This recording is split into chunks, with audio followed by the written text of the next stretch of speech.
जय हिंद विद्यार्थियों, कैसे हो आप सब। आई होप आप सब बहुत अच्छे होंगे।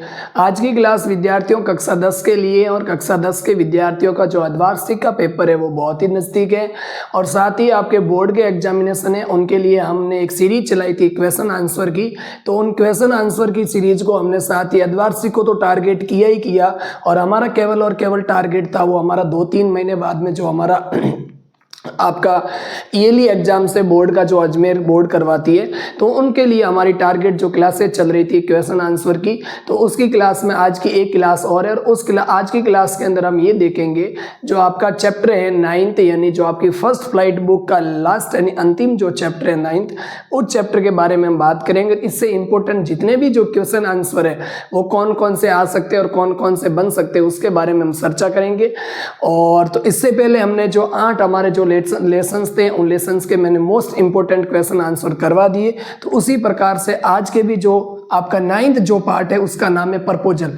इसके कौन कौन से इंपोर्टेंट आपके क्वेश्चंस बन रहे हैं तो मैं आपको बताऊंगा। सदा की बात ही आप कॉपी पेन लेके अच्छे से बैठिए और इनको भी नोट्स कीजिए ताकि आपको अच्छे से जो चीजें हैं वो समझ में आ सके। अब देखो पहला क्वेश्चन क्या है कि describe the story of the play the proposal. यहाँ पर प्ले का मतलब विद्यार्थियों खेलना नहीं है, प्ले का मतलब यहाँ पर नाटक है। आपने सुना होगा कि प्रपोजल नाम का एक जो पार्ट है वो थोड़ा सा बड़ा भी है, आपने पढ़ा भी होगा। आपने हो सकता है अभी तक नहीं पढ़ा, लेकिन हो सकता है इससे क्वेश्चन आंसर आपके अर्धवार्षिक में आ भी सकते हैं क्योंकि और उसके बाद में जैसे बोर्ड में एग्जामिनेशन, तो बोर्ड एग्जाम्स के अंदर 10वीं में आप देखोगे तो सबसे ज़्यादा क्वेश्चन आंसर आने वाला कोई पार्ट है तो वो केवल और केवल ये एक ही लेसन है प्रपोजल। इससे आपका 2022, 23, 21, 24, 25 सभी एग्जाम्स प्रत्येक ईयर इससे एक के अलावा 2-2 क्वेश्चन इससे पूछे गए। हो सकता है कभी नताल्या का कैरेक्टर पूछ ले, कभी चुबुकोव का कैरेक्टर पूछ ले, कभी लोमोव का कैरेक्टर पूछ ले। इसके अंदर 3 कैरेक्टर मतलब 3 व्यक्तियों के बारे में बात हुई है। मैं आपको बताता हूँ विशेषकर इस पार्ट के अंदर आपने सुना होगा कि बहुत तीखी बहस हो जाती है, नॉर्मल सी बातचीत चलती है जैसे शादी विवाह को लेकर। तो उनके बारे में ये आपका नाटक क्या कहता है, ये हास्य प्रदात्मक नाटक है। जिस हास्यपूर्ण का मतलब हंसी मजाक के बारे में बातचीत हुई इसके बारे में। तो इसमें जो ये पहला क्वेश्चन आपको दिख रहा है, पहला क्वेश्चन क्या है, डिस्क्राइब द। और इस पार्ट के अंदर जो भी जितने भी क्वेश्चन है मैं आपको PYQ क्वेश्चन से ही करवाऊंगा। पहला क्वेश्चन देखो, describe the story of play the proposal. जो प्रपोजल जो आपका प्रस्ताव, जो एक प्रस्ताव है वो नाटक है, उस नाटक की जो कहानी क्या उस कहानी को आप डिस्क्राइब करो, वर्णन कीजिए। मतलब वर्णन करो जो प्रस्ताव जो आपका नाटक है उस नाटक की क्या कहानी है। जो नाटक है आपका द प्रपोजल उसकी क्या कहानी है, वो क्या कहता है उसके बारे में, किसके बारे में उस प्रपोजल पार्ट के अंदर जिक्र हुआ तो उसकी कहानी के बारे में आपको डिस्क्राइब करना था। और ये जो आपका क्वेश्चन है ये क्वेश्चन आपके बोर्ड में आया गया और ये क्वेश्चन आपका जो 2025 का इसी बार जो पेपर हुआ था 6 मार्च को आपका, उसी पेपर्स के अंदर ये क्वेश्चंस आपको देखने को मिला। आप PYQ पेपर देखना, उसमें 2025 वाले पेपर के अंदर ये क्वेश्चंस आपको देखने को जरूर मिलेगा। अब इसका आंसर देखो, आंसर क्या है कि the proposal is one act. विद्यार्थियों मेहनत करनी होगी, क्वेश्चन आंसर को आप छोड़ नहीं सकते, इसको आप इग्नोर नहीं कर सकते। बहुत ही ज्यादा मार्क्स देने वाला पार्ट केवल और केवल वो क्वेश्चन आंसर ही है।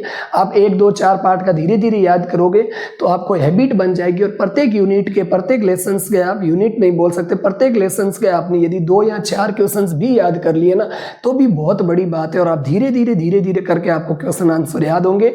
और जो भी साथी कक्षा 10 में पढ़ रहे हैं उनको ये वीडियो आप ज्यादा से ज्यादा जरूर शेयर कीजिए। मैं सदैव यही बात ही बोलता हूं आपको और इसीलिए आप इन क्वेश्चंस को कॉपी में लिखिए और अच्छे से करिए। अब हमारी पहली जो बुक है फर्स्ट फ्लाइट, उस प्रत्येक पार्ट के हम 5-7 इंपोर्टेंट क्वेश्चन देख चुके हैं, कम से कम 4-5 क्वेश्चन देखते हैं।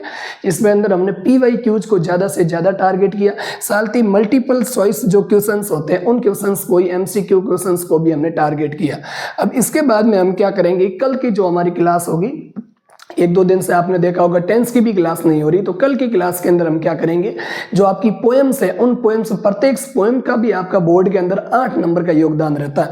आप कहोगे सर हाफ ईयरली एग्जाम्स पहले, बोर्ड बाद में, बोर्ड में भी 2-3 महीने बचे, विशेषकर 80-90 दिन बचे, लेकिन आपको अभी से मेहनत करनी होगी तभी जाके आप अच्छे स्कोर कर पाओगे क्योंकि साथ ही साथ आपके बहुत सारे और भी सब्जेक्ट है उनका भी आप ध्यान दीजिए।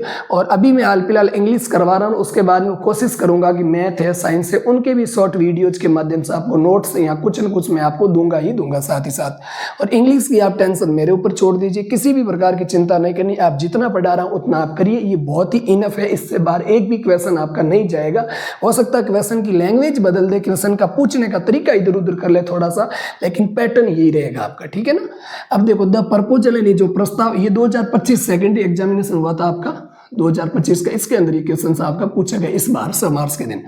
द प्रपोजल जो प्रस्ताव है इज वन एक्ट फर्सियल प्ले का मतलब होता है हास्यपूर्ण या फिर हास्यपूर्ण एक नाटक है, ठीक है ना। अबाउट लोमो, ये लोमो के बारे में, और जो लोमो क्या है एक नर्वस मैन का मतलब होता है एक उदास व्यक्ति है थोड़ा सा, ठीक है ना। और हु विजिट्स, जो विजिट करता भ्रमण करता चुबुको के पास जाता है। टू परपोज का मतलब होता है प्रपोज करने के लिए, प्रस्ताव रखने के लिए। टू हिज डॉटर, उसकी पुत्री का, और उसकी पुत्री का नाम क्या, नताल्या, वो नताल्या का हाथ मांगने के लिए जाता है। हाउएवर, हालांकि ट्रिवियल आर्गुमेंट कौन से होते हैं, इसके अंदर आपने देखा होगी नताल्या नाम की एक लड़की है, उसके पिताजी का नाम सुबुकोव है, साथ ही एक लोमोव नाम का व्यक्ति आता है, और वो सुबुकोव की जो बेटी होती है नताल्या, उसका हाथ मांगने के लिए जाता है, उससे शादी करना चाहता है, वो हाथ भी पकड़ता, हाथ सूंघता भी है, और ये ऐसी कुछ कहानी का इस पार्ट के अंदर वर्णन होता है। फिर वो इस शादी वाले मैटर को छोड़कर छोटी छोटी बड़ी बड़ी छोटी मोटी बात के लिए वो लड़ने लग जाते हैं आपस में। ये ट्रिवियल आर्गुमेंट का मतलब होता है तुच्छ जो आपके बातें होती हैं उनके ऊपर वो क्या करते हैं, बहस कर देते हैं। हाउएवर, हालांकि ट्रिवियल आर्गुमेंट, जो ट्रिवियल का मतलब होता है अनइम्पोर्टेंट, ये पूछा गया वो के एक बार ऐसे ये फॉर्स में पूछा गया। ट्रिवियल का मतलब होता है अनइम्पोर्टेंट, जो आपके आर्गुमेंट हैं, जो समझौते हैं, और आवर लैंड्स, उनकी जमीन की ओर से, एंड डॉग्स, और कुत्ते के बारे में, lead to a headed disputed, आपका हीटेड डिस्प्यूट्स का मतलब होता है तीखी नोकझोंक उनों के बीच में हो जाती है। डिस्पाइट के बावजूद, द क्वेरल्स, इन झगड़े के बाद में, जो Chubukov push them to marry, Chubukov क्या करता, उनको मजबूर कर देता शादी के लिए। और जो द प्ले का मतलब जो नाटक है, ह्यूमरसली, ये एकदम आपका हास्यप्रदक देखोगे, पोर्ट्रेज, वर्णन करता है ह्यूमन पेटिनेस का मतलब, पीटीनेस का मतलब होता है मानव संकीर्णता। मैट्रिलेजिम का मतलब होता है आपका भौतिकवाद। And the absurdity of marriage negotiation का मतलब होता है इन सभी छोटी मोटी, एब्सर्ड क्या होता है, एब्सर्ड का मतलब होता है तुक, जो छोटी मोटी आपसी जो बातें चित्ती होती, उन बातचीत शादी के बारे में उनके बीच में जो बातचीत है वो शुरू हो जाती है। तो आई होप ये क्वेश्चन आपको समझ में आया होगा। आशा करता हूँ कि जो प्रपोजल नाम का पार्ट है उसके अंदर किसके बारे में मतलब डिस्क्राइब, क्या वर्णन किया गया है। तो ये क्वेश्चन आपका 2025 में इस बार ही पूछा गया। तो इस क्वेश्चन को हो सकता है इसकी लैंग्वेज आपको दूसरे बुक्स में आपको थोड़ा सा भिन्न मिलेगी, लेकिन फिर भी हम मेन आइडिया जो आपके आंसर की का रिकॉर्ड करते हैं वो आपका सजीव का जो प्रकाशन है वो एकदम सिंपल लैंग्वेज देता, तो उसके अकॉर्डिंग मैं इसका आंसर वहीं से लिखवाता हूँ आपको, और आप इसका देखिए आराम से, इसको आप याद कीजिए। दूसरा क्वेश्चन देखो, what is the ending of the play the proposal, जो प्रपोजल जो आपका नाटक है उसकी एंडिंग क्या, उसका समापन क्या होता है। ये भी क्वेश्चन आपका मैं देख के बता देता हूं, 2023 या 24 के पेपर में ये क्वेश्चन भी आपका आया था।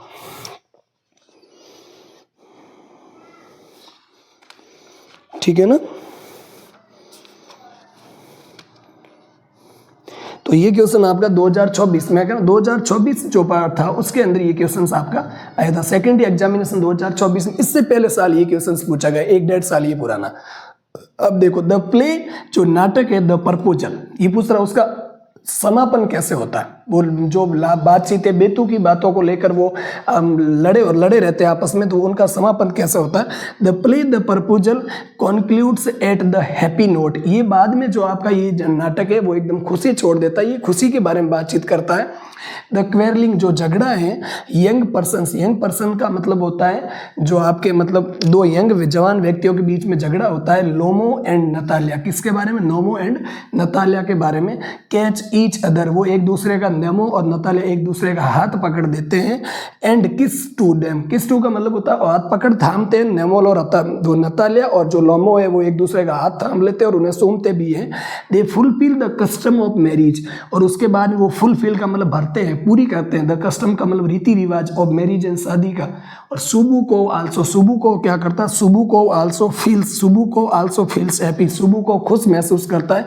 एंड रिलीव्ड, और वो एकदम रिलीव, आराम से वो महसूस करता है, and relieved after putting लोमोज hand into his daughter. और इसके बाद में जो आपका लोमो है, सुबु को क्या करता है, सुबु को मतलब हैप्पी महसूस करता है, सुबु को नतालिया का पिताजी है, ठीक है ना। एंड रिलीव्ड आफ्टर, और उसके बाद में वो कब रखना, वो क्या करता है, इस सब के बाद में वो रख देता है लोमो का जो हाथ है इनटू हिज डॉटर, अपनी पुत्री के हाथ में, ठीक है, उनको दे देता है कि अब आपकी शादी फिक्स हो गई। बट परंतु they still keep arguing, arguing का मतलब होता है बहस करना, ARGUE, ई हट गया, ING लग गया, आर्ग्यूइंग का मतलब बहस करना, अवर हुज डॉग इज बेटर, के उनमें से कौन सा कुत्ता बेटर है, इस चीजों को लेकर वो लड़े रहते हैं। साथियों अगला क्वेश्चन क्या है कि write the character sketch of Lomov. ये क्वेश्चन ये पूछा गया, ये क्वेश्चन आपका 2024 का जो पेपर था उस पेपर के अंदर आपके ये क्वेश्चन पूछा गया था। ये क्वेश्चन कौन से सेकेंडरी एग्जामिनेशन 2024 का क्वेश्चन था। थोड़ा सा वीडियो बीच में रुक गया। मैं ये बता रहा था आपको कि जो आपके हाफ ईयरली पेपर से 20 नवंबर से स्टार्ट हो रहे हैं और उनका जो टाइम टेबल है वो कल रात मतलब जारी कर दिया गया था। और मैंने जो वो टाइम टेबल है मेरी वो पोस्ट के माध्यम से, चैनल में पोस्ट में जाओगे तो आप वहाँ पर आपको मिल जाएगा। थोड़ा आपको मैंने गाइडेंस भी आपको वहाँ पे दी, क्लास 10 के विद्यार्थियों के लिए ही केवल मैं बात कर रहा हूँ। साथ ही जो टाइम टेबल है वो क्लास 9 से लगकर 12 तक का साथ में ही मेंशन है, तो वहाँ से आप देख सकते हो किस सब्जेक्ट का पेपर आपको कौन सी डेट और कौन से वीक में या कौन सी डेट और कौन से दिन है। और उसके साथ साथ लगातार कंटिन्यू पेपर है और उसमें एक दिन का आपका 1-2 दिन का अवकाश है, वैसे एक रविवार पड़ेगा, बाकी कोई दूसरी छुट्टी है नहीं। तो इसलिए आप कंटिन्यू पढ़ाई कीजिए। आपके 20 तारीख को पहला पेपर है और इंग्लिश का पेपर है, ठीक है ना। और 9th और जो 11th की जो पारी है वो आपकी मॉर्निंग में रहने वाली शिफ्ट, और जो आपके 12th और आपका 10th का जो पेपर है वो आपका 1:30 बजे यानी 1:15 बजे के समथिंग होगा आपका, और सेकेंड पारी में वो आपका रहेगा। तो आई होप ये सूचना मैं आपको दे रहा था, वीडियो रुक गया बीच में। अब मैं आपको ये बता रहा हूँ कि ये जो क्वेश्चन आंसर है ये आपके बोर्ड में आई हुई में ही करवा रहा हूँ। नताले वाला पार्ट ये सबसे बड़ा लेसन है। इस पार्ट से मोस्ट इंपोर्टेंट ज़्यादा से ज़्यादा क्वेश्चंस प्रत्येक बार क्वेश्चंस पूछा गया, ठीक है ना।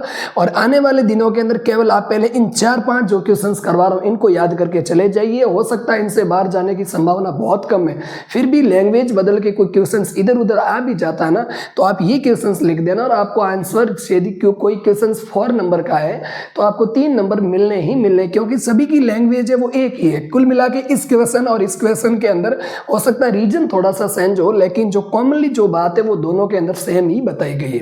तो इसकी आप कोई टेंशन ना लीजिए, अच्छे से पढ़िए, सभी सब्जेक्ट का बराबर मेजरमेंट अपना ध्यान रखिए, एवरेज किस सब्जेक्ट को कितना टाइम देना है, क्योंकि वैसे तो सभी के नंबर मार्क्स तो सबके बराबर है, लेकिन आप मैथ अच्छी प्रैक्टिस करना जानते हो, आपको सोशल साइंस हो गया साइंस में, ठीक है ना, उनके बारे में वो भी आपको सब्जेक्ट बहुत ही जरूरी है, तो उनका भी ध्यान रखिए साथ ही साथ। और आने वाले दिनों के अंदर जो इंग्लिश की टेंशन है उसको आप बेफिक्र रहिए, कोई चिंता नहीं, आप अर्धवार्षिक का पेपर अच्छे से दीजिए। अब मैं कल से क्या करूंगा, जो आपके पोएम से क्वेश्चन है, यहाँ तो मैं आपके टैबलेट से वीडियोस बना के आपको शूट करके आपको दे दूंगा, ठीक है। उसमें बहुत सारे क्वेश्चंस रहते हैं, तो बोर्ड पे लिखने में थोड़ा टाइम लगता है विद्यार्थियों, इसीलिए मेरी मेहनत को भी आप जांचिए और जो भी आपके क्लास 10 के आपके फ्रेंड्स हैं उनको भेजिए, ताकि वो भी अच्छे से अच्छी स्टडी वो कर पाए। और यदि आपको इससे कुछ बेनिफिट मिलता है तो आप कमेंट बॉक्स में कमेंट करके मुझे जरूर बताइएगा, हाँ सर हमें थोड़ी बहुत इससे सीख मिलती है और हमारा जो क्वेश्चन आंसर का जो डर है वो मिट रहा है। विद्यार्थियों एक बात का हमेशा ध्यान रखिए, भीड़ हमेशा भीड़ के साथ ही चलती रहेगी। आपको अलग दिशा और अच्छे मार्क्स के साथ पेपर पास करना है तो एक जगह टिका रहना होगा। बुक्स का आप सहारा ले सकते हो, जितना हो सके उतना सोशल मीडिया से दूर रहिए और अपने आप पढ़ाई कीजिए। 2-3 महीने की बात है, उसके बाद में आपको अपने आप पता चल जाएगा कि वो एक कहावत है ना कि मेहनत तो बता ही देती है कि रिजल्ट कैसा है, और रिजल्ट बता देता है कि मेहनत कैसी थी, ठीक है ना। तो जितनी मेहनत करोगे उससे दुगुना ही आपको मिलेगा, इसलिए आप मेहनत दुगुना 10 गुना आप मेहनत करते ही रहिए, तो आपको फल हमेशा मेहनत से 10 गुना ही सरस्वती जी हमेशा आपको हम सबको देती रहती है। तो आई होप मेरी बात आपको समझ में आई होगी कि मैं क्या कहना चाहता हूँ। क्वेश्चंस को लिखना है, ग्रामर का पोर्शन भी आपका जल्दी में आपका स्ट्रॉन्ग करवा दूंगा, रीडिंग का, पैसेज का वो भी, और राइटिंग का सब चीजें मैं करवा दूंगा, आप चिंता ना करें, अच्छे से पढ़िए, ठीक है ना। अब ये क्वेश्चन क्या है, ये क्वेश्चन 2000, और हमेशा ध्यान रखना अर्धवार्षिक पेपर के अंदर, अभी से मैं बोल के जा रहा हूँ, अर्धवार्षिक पेपर के अंदर भी आपको 1-2 क्वेश्चन आपको कम से कम कैरेक्टर स्केच का मतलब होता है चरित्र चित्रण करना, मतलब चरित्र के बारे में बताना, वो व्यक्ति कैसा था, जैसे मान लो लेंसो का आ जाए। अब ये 2024 के बोर्ड पेपर में लोमो का आया था। अब नतालिया का मैंने इसलिए नहीं लिखवाया क्योंकि नतालिया का हाल फिलहाल जो 2025 का जो पेपर हुआ था ना, उसके अंदर आया था draw the character sketch of Natalia. Natalia का जो कैरेक्टर स्केच, चरित्र चित्रण करो वो किस प्रकार की लड़की थी, ठीक है ना। तो उसके बारे में जिस भी जो व्यक्ति के बारे में आप जानते हो आराम से आसानी से भाषा में लिखना ही पड़ेगा, तभी विद्यार्थियों नंबर आएंगे, अन्यथा नंबर नहीं आने वाले, ठीक है ना। Write the character sketch of Lomov. Lomov का कैरेक्टर स्केच बताओ। Lomov is a bachelor of 35 year. सबसे पहले ध्यान रखना, सप्लीमेंट्री बुक से 4 नंबर के क्वेश्चंस और पूछे जाते हैं, जिसके अंदर आपको 4 ऑप्शंस दिए। इस प्रत्येक बार 3 पूछे थे, इस बार बोर्ड ने 4 पूछे, ठीक है ना। तो 4 क्वेश्चंस वो भी ध्यान रखना। ऑप्शन जैसे पूछ ले कि हाउ ईयर्स वाज ओल्ड लोमो, लोमो कितने वर्ष का था, तो 35 ईयर्स का ऑप्शन देता है, तो बहुत अच्छी बात है, ठीक है ना। तो लोमो कुंवारा लड़का था, कितने 35 साल का, और ही इज वेल्दी, वो धनी तो था, एंड नेबर ऑफ द चुबुको, और चुबुको का क्या था, पड़ोसी था। ही लैक्स इन कॉन्फिडेंस, उसकी कॉन्फिडेंस में कमी थी, एंड कम्युनिकेटिव कॉम्पिटिशंस का मतलब होता है किस प्रकार से बातचीत करते हो, संवाद संवाद का मतलब होता है आपसी दो जनों के बाद में बातचीत करना। तो बातचीत करने में भी उसको थोड़ी सी वो है, आपको प्रॉब्लम उसको देखने को मिलती थी, ठीक है ना। तो ये चीज आपको लिखनी जरूरी है। वो संवाद योग्यता का उसके अंदर क्या था, अभाव था, ठीक है ना, समझ में आई बात। लेकिन कॉन्फिडेंस की कमी थी, साथ ही कम्युनिकेटिव यानी संवाद, और कॉम्पिटिशन यानी योग्यता, ठीक है ना, योग्यता उसके अंदर क्या थी, कमी थी।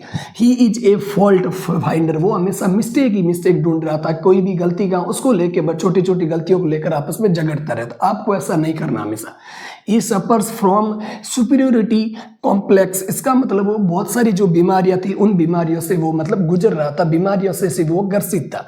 ही इज क्वेरलसम, वो लड़ाकू था, एंड वेलुटिडेनियरियन, थोड़ी सी क्या स्पेलिंग दिखना रही, VALETU वेलेटू DINARIN, ठीक है ना, डेनेरियन। अब इसके अंदर देखोगे आपकी ही इज क्वेरलसम, वो लड़ाकू था, साथ ही वो झगड़ालू था, ठीक है ना, लड़ाकू झगड़ालू टाइप का व्यक्ति था।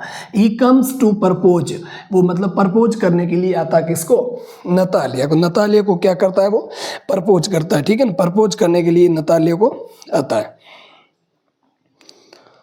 अब बताओ इसके अंदर क्या है, टू नतालिया को, बट गेट्स कॉट, लेकिन वो पकड़ा जाता है, इन पेटी, लेकिन वो पकड़ देता है, क्या पकड़ता है, कॉट एंड पकड़ता है, इन पेटी डिस्प्यूट्स का मतलब होता है तुच्छ जो मुद्दे होते हैं उनके ऊपर वो बात करते हैं। और यहाँ पर पेटी का अलग में, ठीक है। अवर ऑक्सन मेडो का मतलब होता है, इसके बीच थोड़ी सी बातचीत हो जाती है कि लोमो के जो घास के मैदान थे वो नतालिया के दादाजी के जो किसान थे वो यूज करते थे, ठीक है ना, ये इसमें बताया गया इस क्वेश्चन के अंदर। तो उनके ऊपर वो घास के मैदानों में, साथ ही वो कुत्ता किसका, उसके ऊपर वो थोड़ी सी लड़ाई झगड़ा हो जाता था, एंड देयर डॉग्स के ऊपर।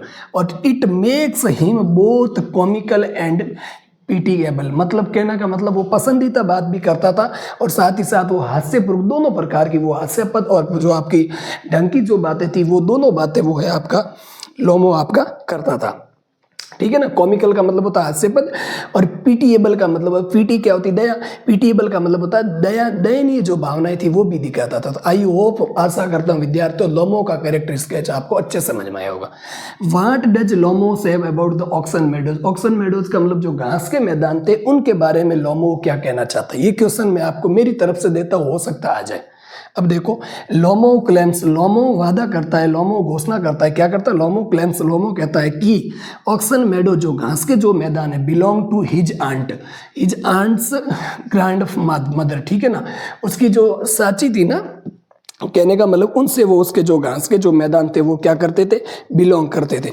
अब इस घास के मैदान को लेकर ही इन दोनों के बीच में जो लड़ाई वगैरह वो हो जाती है, और किस प्रकार से वो मतलब अंत में जाके वो, ठीक है ना,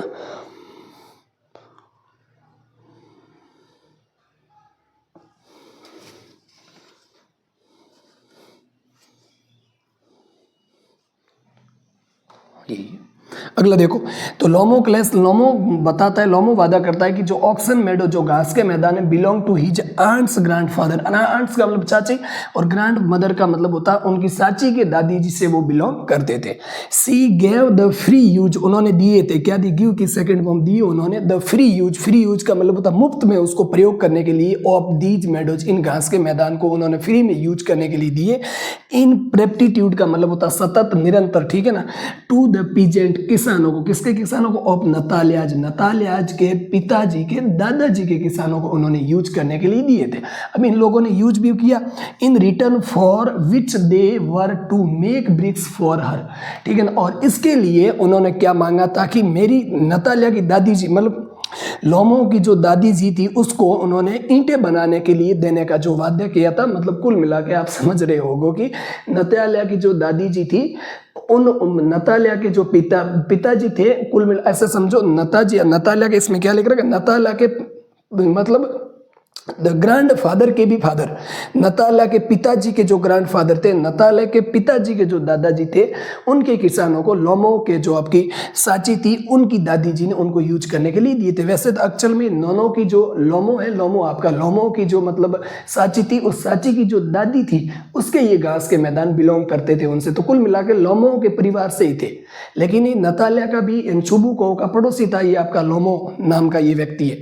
तो इन्होंने क्या किया? लोमो की आपकी जो दादी थी ना, उसको ईंटें बना के उनको देनी थी नताल्या के परिवार की ओर से। इन्होंने घास के मैदान दिए और नताल्या के परिवार की ओर से उन्होंने ईंटें बनाने के ईंटें उनको बना के देनी थी, ठीक है। ये लिख रखा, देवर टू मेक, उनको बनानी थी ब्रिक्स फॉर हर, ईंटें बनाकर देनी थी उसके लिए। नताल्या की जो मतलब आपके लोमो की जो साची है ना, जिसके जो घास के मैदान थे, उसके लिए, ठीक है। दे यूज दोज मेडोज, और इन्होंने क्या किया? यूज किया, प्रयोग किया घास के मैदानों का फॉर 40 ईयर्स, YEARS 40 ईयर्स का मतलब 40 साल तक इन लोगों ने प्रयोग किया। एंड थॉट, और वो लोग सोचने लगे कि दोज वर देयर्स, के वो घास के मैदान है वो हमारे भी है या फिर उनके ही है, ठीक है, ऐसा सोचने लगे।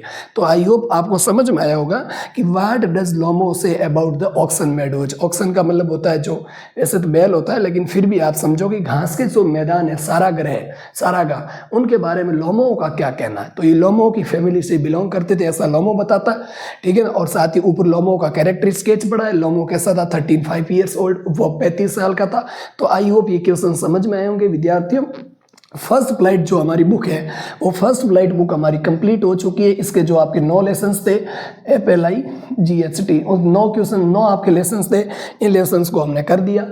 अब हम क्या करेंगे, जल्दी आपके आने वाले दिनों के अंदर, कल से मैं क्या करूंगा, आपकी 10th की क्लास भी कंटिन्यू करूंगा, बाकी वाले बच्चों का भी ध्यान रखना।